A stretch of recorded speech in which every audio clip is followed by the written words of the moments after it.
Mientras tanto, escuchamos la intervención del asambleísta Raúl Tello de la provincia de Pastaza. Al respecto de la necesidad de actividad física, yo creo que se enmarca dentro de la necesidad que tiene el país de que los problemas de la educación no pueden ser tratados de manera aislada, deben de ser tratados de manera integral.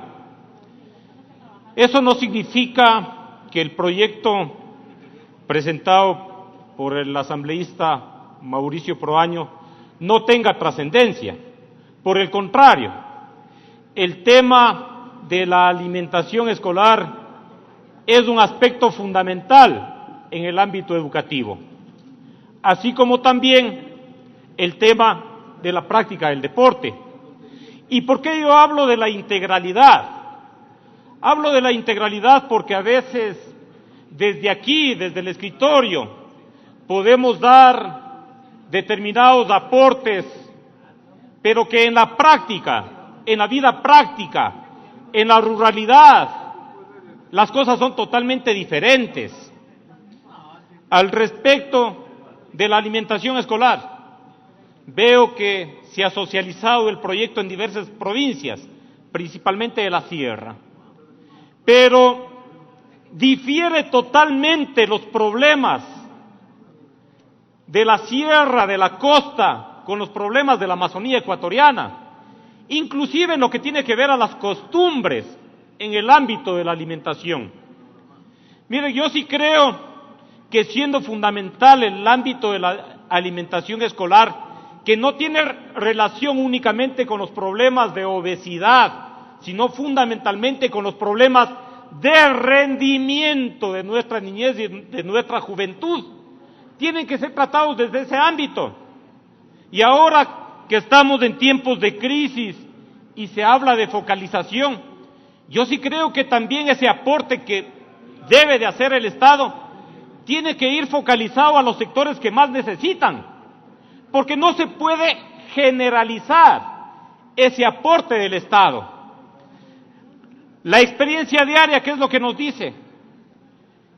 Que en las escuelas de la ruralidad, por ejemplo, sí utilizan los niños las galletitas y la leche, pero en las escuelas de los sectores urbanos nadie quiere consumir aquello y los cartones se quedan allí botados de esos productos. Y tanto es así, les cuento una anécdota. Un maestro justo esta semana me conversaba que un padre de familia le dice: profesor, por favor sígale dando los cartoncitos de leche a mi niño porque le encantan a mi perro. Y esa es una realidad, es una realidad. En el sector urbano se están desperdiciando los recursos y aquello que debe de servir para los más pobres, para los más necesitados, se está desperdiciando. ¿Por qué?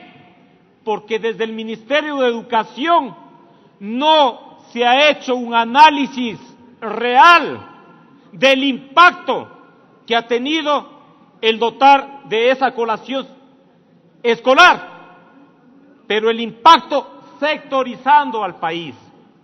Y por otra parte, y aquí ya se ha topado, y es una gran realidad, si aquí todos los días a nosotros en la mañana nos darían las mismas galletas y la misma leche, yo estoy seguro que no tomaríamos, porque claro, terminaríamos cansados, y eso es lo que sucede.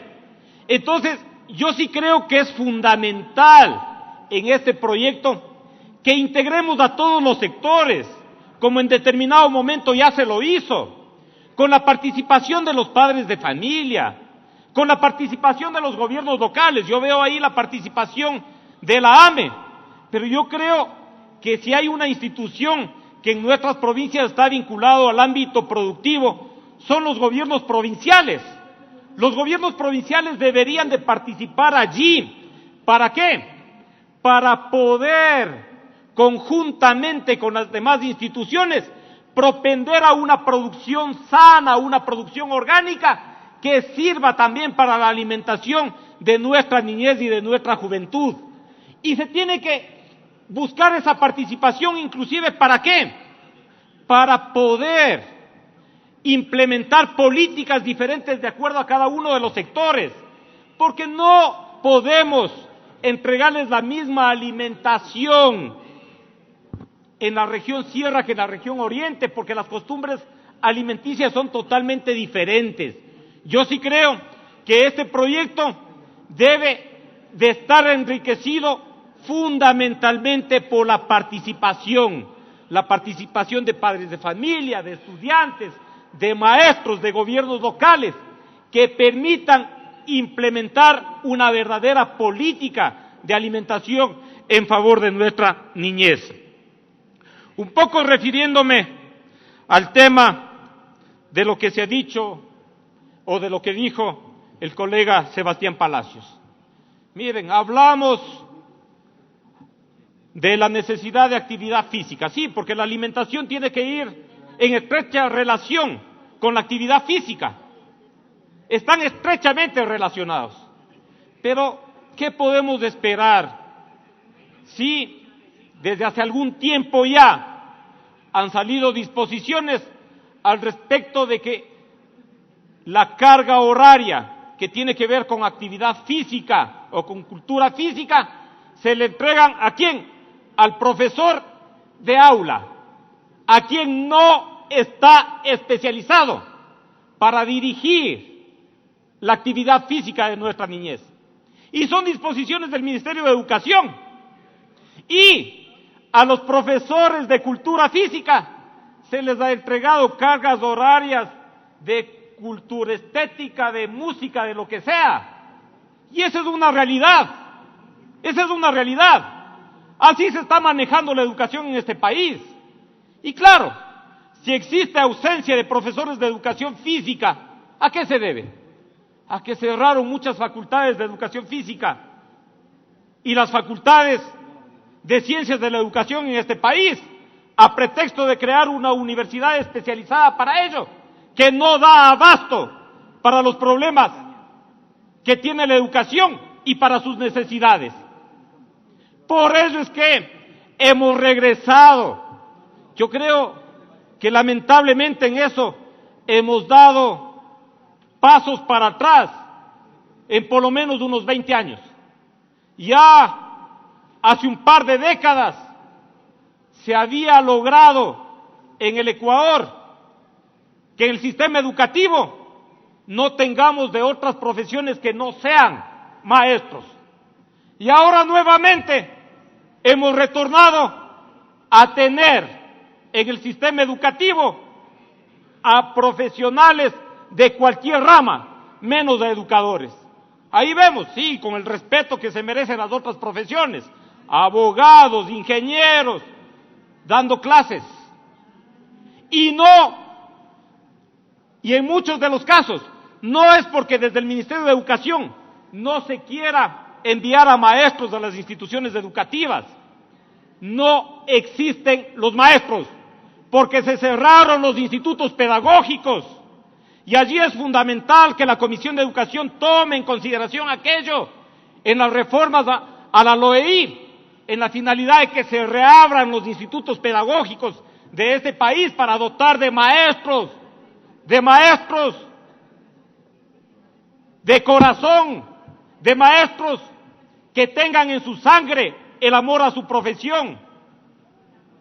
Al interior de las provincias amazónicas nadie quiere ingresar, no hay profesores.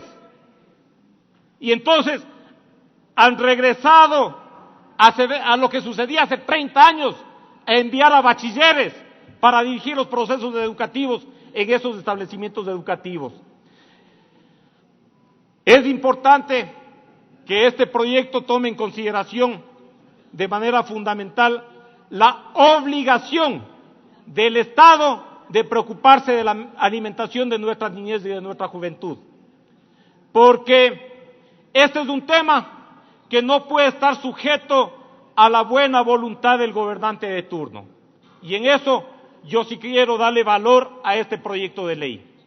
Que la necesidad de implementar políticas de alimentación escolar sea una obligación del Estado, sea una obligación del Estado. ¿A través de qué? A través de una ley.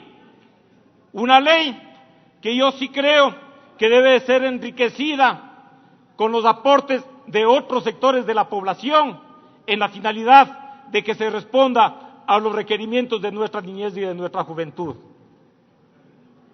No es desconocido cómo muchos niños, especialmente en la ruralidad,